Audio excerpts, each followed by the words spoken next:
successfully helped thousands of injured workers, and we're ready to help you right now. The Live 5 for 6 Skyview Network, sponsored by Terry Lambert Hyundai. Well, it's been a cloudy, sort of a mild day today, but we're tracking the opportunity of some showers, maybe even some thunderstorms as we get into overnight into tomorrow. Will that linger on into the weekend? We'll talk about that in the 5 for 6 forecast straight ahead. Right now on News Channel 6 at 6, a sign of the times. We'll hear from city leaders after they approve new signage going up at Riverwalk Park. As your News at 6 starts now. Live from Television Park, this is WJBF News Channel 6 at 6.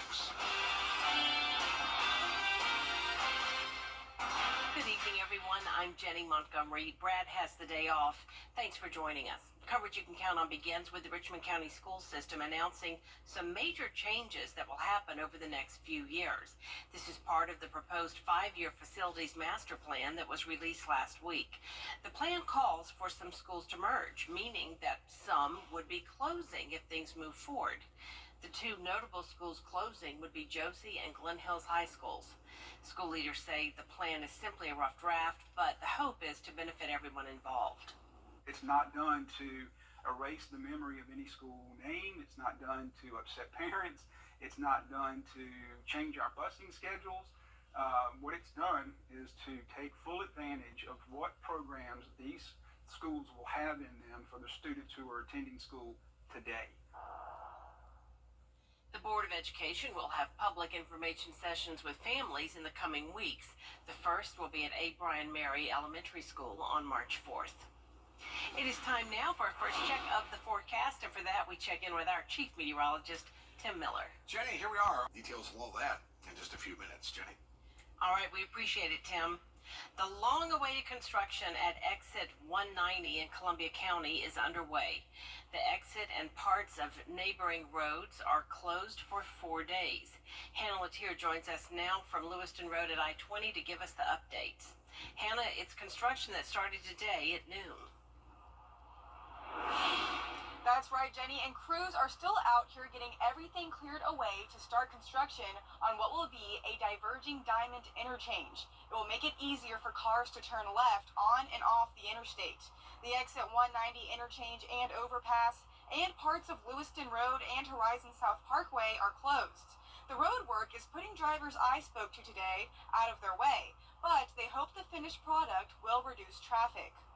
This section needed some help with the traffic. So, I mean, I understand, I hate that I couldn't go to the right, but... Construction should be complete by Monday morning. Detours will be at exits 183 and 194. Live in Grovetown, Hannah Latier, WJBF News Channel 6. All right, Hannah, thank you.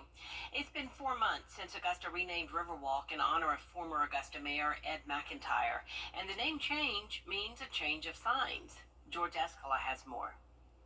Visitors to Riverwalk may know it's been renamed for former Mayor Ed McIntyre, but there's no evidence of that at the park. No, I haven't seen anything yet, but then again, it's up to them. But you know how Augusta is. Last October, commissioners approved renaming the park, so the city had to determine the best place to put the new Riverwalk sign. We walked in and tried to figure out, hey, where can we put this? What would be nice? What would be visible? Where do we get the most people? The decision is to put up 2 signs, one on the 8th Street bulkhead, the other on the 10th Street bulkhead. And commissioners have decided what to put up. This is the sign they approved that will be permanently attached to the bulkheads. It won't be a banner. There'll actually be laser cut metal letters that's cut out of metal, and then they will be bolted into the brick. The color of the letters will be dark green. Commissioners also looked at other options that included city logos in the sign, but rejected those. But what that would do is shrink the size of the letters and make it less visible. So approving the sign design now clears the way for the park's new name to be displayed. I think that's going to be real nice for you, man. I really do. But there's no timeline yet on when the signs will be installed and unveiled. In a Augusta, George Escala, WJBF, News Channel 6.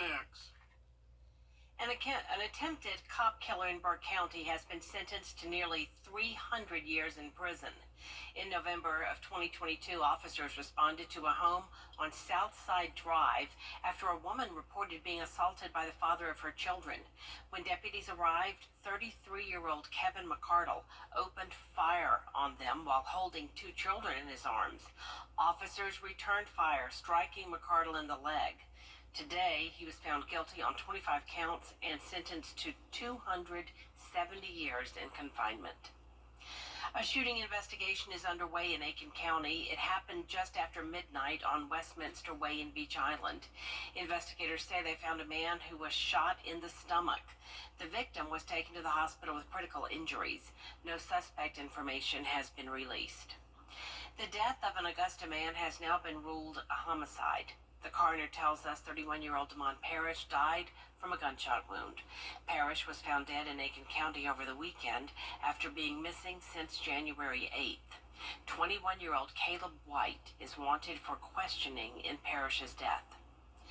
The GBI is investigating a death on the campus of the University of Georgia, and they suspect foul play.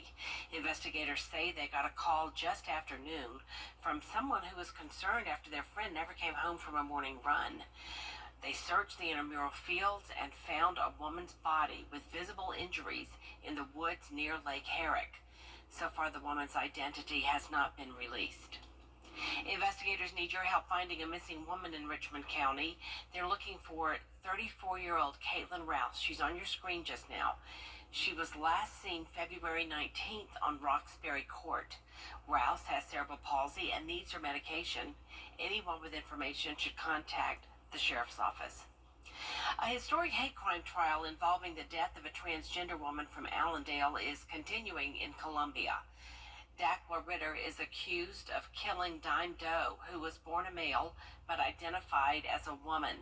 Today, 4 people testified, including Xavier Pinkney, who talked about conversations with Ritter about Doe. According to Pinkney, they discussed rumors about an intimate relationship between Ritter and Doe. We have a news crew inside the courtroom and will continue following the trial. A local group is working to raise awareness of various forms of domestic violence. Walton Options hosted the Love Shouldn't Hurt event this morning. WJBF Steve Griffin was one of the guest speakers. February is Teen Dating Violence Awareness Month, and organizers want to make sure teenagers know there are resources for them when things aren't right. Getting the word out, and Dee mentioned it many times when she spoke today, getting the information out to our community, to these young kids. Say, this is not right. This is not right. And there are resources out there to help you.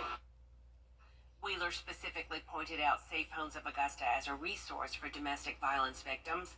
Other participants included the Area Agency on Aging. Coming up, early voting ending today in South Carolina. We'll hear from Senator Tim Scott after he cast his ballot. A little blustery tonight as the winds will start to pick up, especially overnight. We could have some gusts up to 20, 25 miles per hour. That's how in the beginning. On Saturday, they'll be much higher. Look at your forecast. It's coming up. WJBF News Channel 6 is honoring Black history. Join us as we salute the achievements, the creativity, and those who made a difference. Honoring Black history. Thursday, February 22nd at 7 p.m. It won't last long, but we'll still take what we can get, right? We'll cool off back into the 60s by the end of the week. Viper 6 umbrella time, where we give away a free umbrella to Wanda Wood tonight of Gibson. Congratulations, Wanda. Register to win yours at WJBF.com. All right, looking good, Tim. Thank you. Coming up, a buzzer beater for the USC Aiken Pacers, and a pair of local teams will play in their state championship basketball games this Friday. Sports is next. Your local tax experts. The 10-day forecast on News Channel 6, brought to you by Murphy Family Insurance. Protect your family the way I protect mine with MurphyFamilyInsurance.com. Now, WJBF sports coverage you can count on. Several local teams advancing through the first round of the Georgia State basketball playoffs and on to the Sweet 16, which begins Friday. In South Carolina, the girls from Denmark Olar on to the Final Four, and the boys from McCormick play for their spot in the Final Four tonight. And a pair of private schools will play for their state championships on Friday. The boys from Augusta Christian look to make it 3 straight state titles when they take on their rivals from Cardinal Newman. That's the team they beat in last year's title game. The Lions have 6 seniors, and they're led by Braylon Smith, the Skiza 4A Player of the Year, and Khalil Pratt, who's named All-Region, 23-7 record, including winning the Damian Lillard Invitational Classic out in California. Part of the growth head coach Brandon Dotson has seen from this year's new look Lions. There's a few reasons. I think number one, the guys have bought into each other. This is a brand new team. You know, graduated a good bit of seniors last year, had some kids transfer out this year. Brand new team. And so we had a rough beginning. Guys had to learn the culture, learn the system, learn each other. And so we pretty much traveled all over the country from the West Coast to all over up and down the East Coast. And we found ourselves a little bit after Christmas break. And we used that time to really just hone in on what our team culture is. And guys just pushed through. I think right now we're just in the season of believing. And as for their familiar foe in the title game, they split this season series 1 win each, both decided by less than 3 points. And Dotson says they know what to expect on Friday. It's going to be physical. It's going to be physical. It's going to be a bunch of athletes on the floor on both sides. They're well coached, pretty much a historical program in Skiza. No stranger to each other. But the game plan is going to be the most disciplined team wins. Whoever's the most disciplined team, whoever can pretty much stay steady, not get too high, not get too low, that's who's pretty much going to win the game, who's committed to the small things. And so that's going to be our aim tomorrow, to just do the small things right, play hard, play together. So here's the matchups. Both of these games will be Friday in Sumter at the Civic Center. Curtis Baptist girls play at 4, followed by the Augusta Christian Lions later at 7:30. He passes off to Dixon. Dixon to Johnson. Johnson pulls up. Yes, it is! Johnson on the bank end. The bank is open here at the Convocation Center. What a finish last night for the USC Aiken Pacers. Tyler Johnson's last-second shot, sealing the come-from-behind win over USC Buford 76-74. And Jenny, that's our own very producer, Jordan I Phillips. recognize that voice. Yeah, he's in our ear right now, and that's the play-by-play for the Pacers. Yeah, way to go, Jordan. We'll be right back. The part of the Gerald Jones family. News Channel 6 invites you to take your cooking to the next level in the kitchen with Miss Darlin. Check it out now at WJBF.com. North Augusta High School is celebrating the groundbreaking of its new baseball and softball fields. The baseball and softball teams will finally have their own fields a decade after a 1-cent sales tax to build them was approved. The teams, coaches, students, parents, and the community are thrilled for the school, coming out to the event to celebrate together after waiting nearly a decade for them and having to use the city's recreational fields. I'll tell you, this community comes out and supports athletics. They support the school, and they've always done that. And they will continue to do it. And like I said, having it on campus is going to make it even that much better. There will be 2 fields with stadium seating, scoreboards, lights, restrooms, concessions, and locker rooms. Construction should begin around the beginning of June. It's expected to be complete in March of 2025. Love to see that for those programs. Very successful. Yeah, very much so. And it's great to have some great weather for it, right? How about some springtime forecasts? 70 for tomorrow, some morning showers early, then sunshine and breezy. The weekend looks to be nice, although a little breezy for Saturday. But look at the temperatures starting on Monday. Temperatures in the 70s, including upper 70s by Wednesday. Some of us may actually touch 80 degrees. That will just be spring fever day. Spring fever day. Moms in their cars already, so. Oh, yeah, that's true. That is our report from everybody. Thank you so much for watching. News Channel 6 continues at 7 o'clock right after World News Tonight. Then we'll see you again at 11. Good night.